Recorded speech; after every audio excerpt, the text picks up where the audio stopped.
When the Dwarves of Thorin's company first set off on their quest, they could never have imagined the many trials and tribulations that they would have to face and overcome on this journey.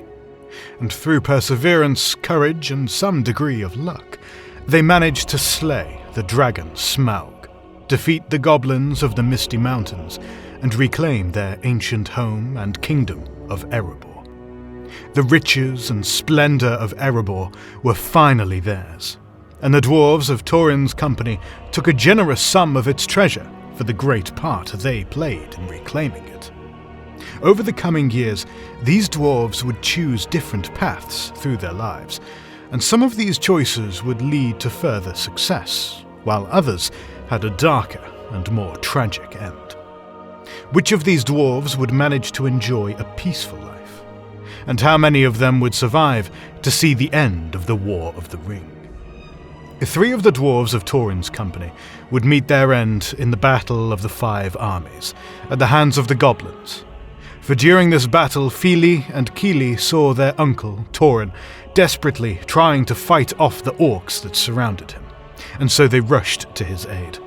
This courageous act would lead to their deaths, and Thorin was left grievously wounded. He would only survive long enough to see the end of the battle, and to apologize to Bilbo for mistreating him, before he eventually passed away.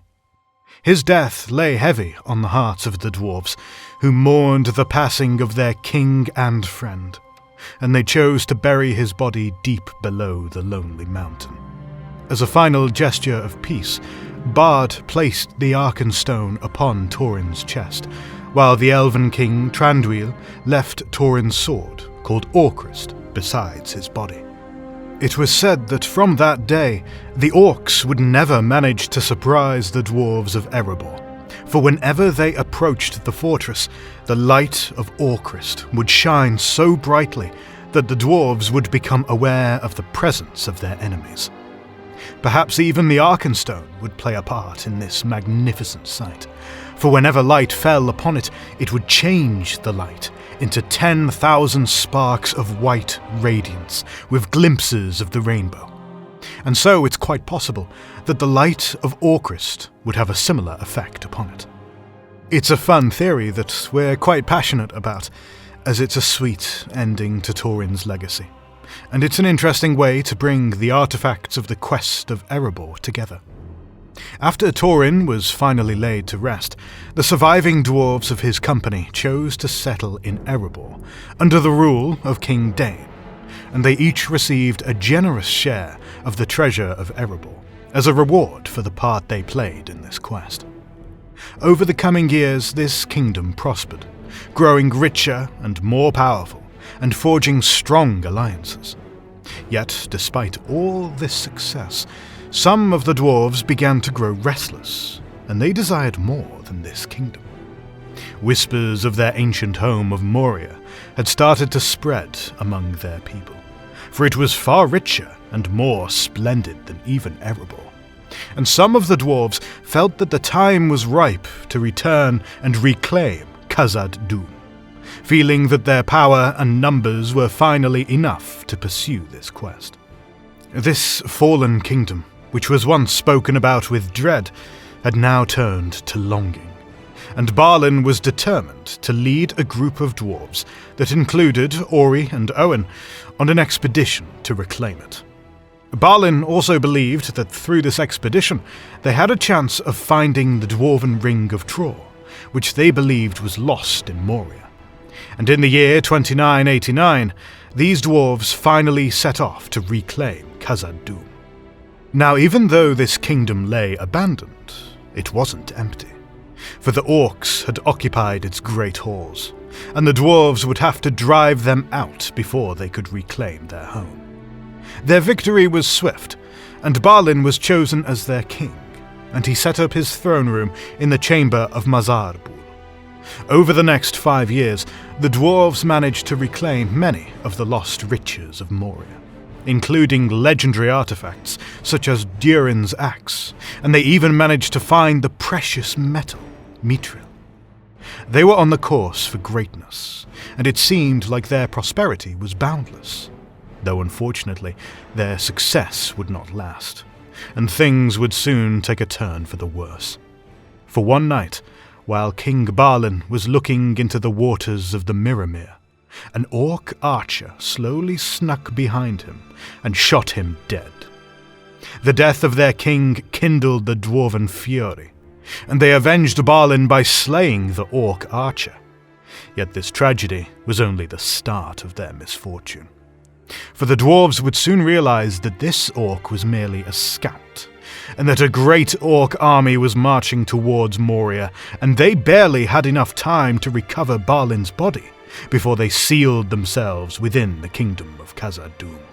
These dwarves now faced a very desperate situation, and even though they tried their best to hold back the orc forces, their resistance was eventually overcome, and they were slowly driven back deeper into their kingdom, until they formed a last pocket of resistance within the chamber of Mazarbul, where they built a tomb for their fallen king, Balin.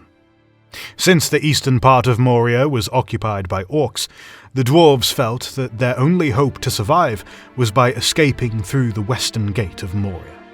And so, Owen decided to lead some dwarves to scout out this path. Unfortunately, they would soon discover that this exit was blocked by the nearby lake, for its waters had risen, and to make matters worse, the Watcher in the water attacked the dwarven party, and it dragged Owen down into the murky depths below. It was now very clear to the dwarves that there was no hope of escaping, and so they chose to make their final stand within the chamber of Mazarbul. The final days of this tragic expedition were recorded by Ori within the Book of Mazarbul, in the hopes that one day their kinsmen would see it and learn of their ordeal, and these remaining dwarves would have to await their death as the sound of drums echoed throughout the deep, before the orcs burst through the gate and slew the final remnants of the dwarven expedition. As we mentioned earlier, the surviving members of Thorin's company had remained in Erebor, where they prospered and lived in peace for many years. Though unfortunately this dwarven land would soon have to deal with the growing threat of Mordor. For Sauron had sent out an emissary to this dwarven kingdom, seeking news on the whereabouts of Bilbo and the Shire, and in return for information he promised to give them a great gift and the everlasting friendship of Sauron. The emissary claimed that Bilbo held a lesser ring of power, and he asked the dwarves to return it to Sauron if it came into their possession, as an act of goodwill. In return, Sauron would give them the 3 dwarven rings of power that remained, along with the kingdom of Moria, as a reward for their help. The emissary also threatened the dwarves, and he warned them that if they refused to cooperate with Mordor, things would end very badly for this dwarven kingdom. It was clear to King Dain that his people faced a dire situation, and that the threat of Sauron should be taken seriously. And so he sent out Glóin, together with his son Gimli, to Rivendell, to inform Bilbo that Sauron was searching for him, and to seek out Elrond's wisdom. These threats would prove to be very real, and during the War of the Ring, the kingdoms of Erebor and Dale would have to withstand against a great army of Easterlings and Orcs. The dwarves and their allies sought refuge within the Lonely Mountain, and they shut themselves inside this dwarven kingdom, for their enemies were unable to breach its gate. It's possible that the remaining dwarves of Thorin's company, namely Glóin, Dwalin, Bifur, Bombur, Nori, and Dori, took part in this battle, for they were part of the garrison of Erebor, though personally we doubt that Bombur did much fighting, if he even fought at all. For by then, Bombur had become so fat that he couldn't even move from his couch to the table, and he actually needed 6 dwarfs to lift him up. And so it goes without saying that he wasn't really fit for battle. We don't really know if any of these dwarves fell in battle, though we can say for certain that Glóin managed to live through it, for he would eventually pass away in the year 15 of the Fourth Age. There's also an interesting point of confusion when it comes to Dwalin, for in the appendices of The Lord of the Rings, we learn that he died in the year 3112 of the Third Age, at the ripe old age of 341. This seems like it's a clear mistake, for the Third Age ended in the year 3021, and the dwarves would rarely live past 250 years. But, according to Christopher Tolkien, the date of his death had remained consistent in some of Tolkien's other drafts. Though there was also a suggestion from an early document that Dwalin would pass away after reaching 251 years, which would have been in the second year of the Fourth Age. Considering all of this, it just seems like there's no conclusive answer, and there are too many contradictions for us to pick a clear one. And so I think it's best that we leave it as it is, and you can form your own theories about it. So, this wraps up today's episode, and we hope you enjoyed it. Do you have a favourite dwarf from Thorin's company? And which date do you believe is accurate when it comes to Dwalin's death? As always, we'd like to give a quick shout out to all the patrons that choose to support this channel. Your help makes this channel possible, and your support is deeply appreciated.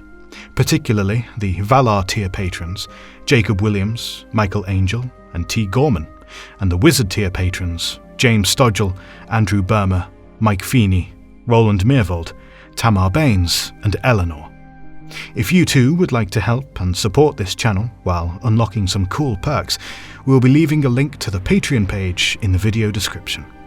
You can also support this channel by checking out our store and by following us on Facebook, Instagram, and Twitter, and joining our Discord server. All of these links can be found in the video description. Don't forget to leave a like if you enjoyed this video, and subscribe to join our fellowship today. Until next time, when we'll once again explore the magical world and lore of Middle-earth.